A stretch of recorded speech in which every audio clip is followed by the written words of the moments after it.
یہ کتنی بڑی دولت تھی، اور آج ہمارے گھروں میں قرآن بند پڑا ہوا ہے۔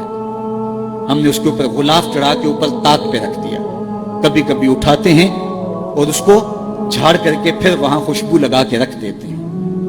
کبھی گھروں میں قرآن کھلتا تھا، صبحوں کا آغاز قرآن کی تلاوت سے ہوا کرتا تھا، آج صبح کا آغاز فیس بک سے ہوتا ہے۔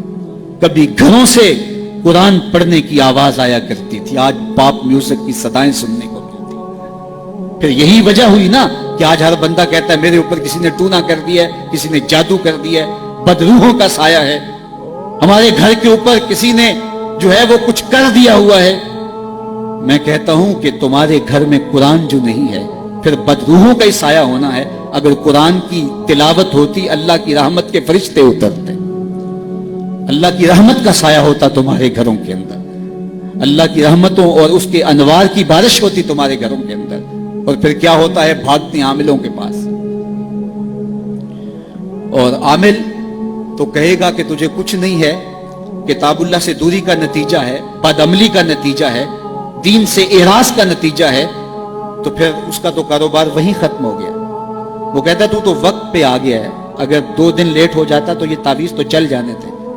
پھر مریض بن جاتا ہے ذہنی، اور جو قرآن کی چوکھٹ پہ سلامی نہیں دیتا، اس کو پھر اس بابے کی، اس عمل کی چوکھٹ پہ سلامی بھی دینا پڑتی ہے اور اپنا مال بھی گوانا پڑتا ہے۔ اور روز آئے دن اخباروں کے اندر ایسے جعلی عملوں کی کہانیاں چھپتی ہیں، اور سوشل میڈیا کے اوپر بھی آپ دیکھتے ہیں کہ یہ کیسے کیسے بد نصیب لوگ ہوتے ہیں اور کیسی کیسی کارروائیاں بھی کرتے ہیں۔ قرآن سے دوری کا نتیجہ ہوا کہ ان کی چوکھٹ پہ رسوا ہونا پڑا۔ اگر گھروں میں قرآن کی تلاوت کا معمول ہوتا تو قرآن زندگی دیتا، قرآن روشنی دیتا، قرآن برکت اتارتا، قرآن کے دم سے رحمات کا نزول ہوتا، رحمتوں کے فرشتے اترتے، گھروں میں چراغاں ہوتا، اندر کے روگ مٹتے، بیماریاں ختم ہوتی، اللہ کی قربت نصیب ہوتی، حضور کے قلب سے قربت کا نور نصیب ہو جاتا۔ اس کتاب سے دوری کا نتیجہ ہوا کہ آج ہم رسوا ہو گئے۔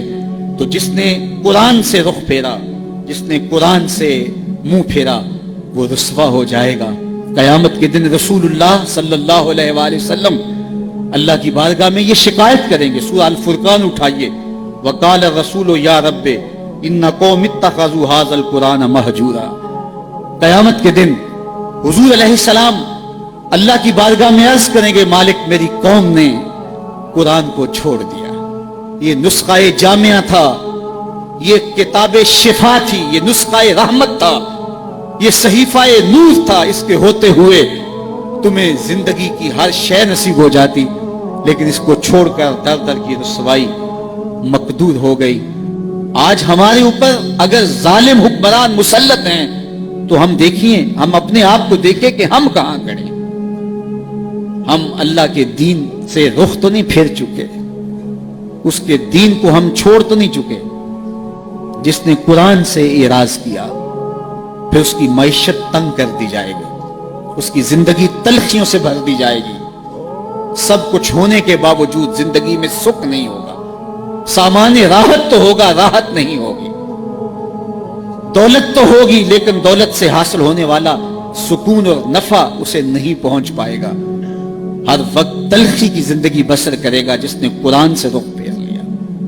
قرآن تو ہماری سربلندی کی ضمانت تھا، قرآن تو عروج کی ضمانت تھا۔ اللہ سے محبت کی دلیل قرآن مجید سے محبت ہے، اور قرآن مجید سے محبت کی دلیل رسول اللہ کی محبت ہے، اور رسول اللہ سے محبت کی دلیل رسول کریم کی سنت سے محبت ہے، اور رسول اللہ کی سنت سے محبت کی دلیل بدعت سے نفرت ہے۔ اگر ہم قرآن سے پیار کریں تو ہمیں اللہ کی محبتیں نصیب ہوں گی۔ تو آئیے کتاب اللہ کے ساتھ جڑ کے ہم اپنی زندگی کے اندر روشنیاں کریں۔ اچھی بات دوسروں تک پہنچانا صدقہ جاریہ ہے۔ ویڈیو زیادہ سے زیادہ شیئر کیجیے۔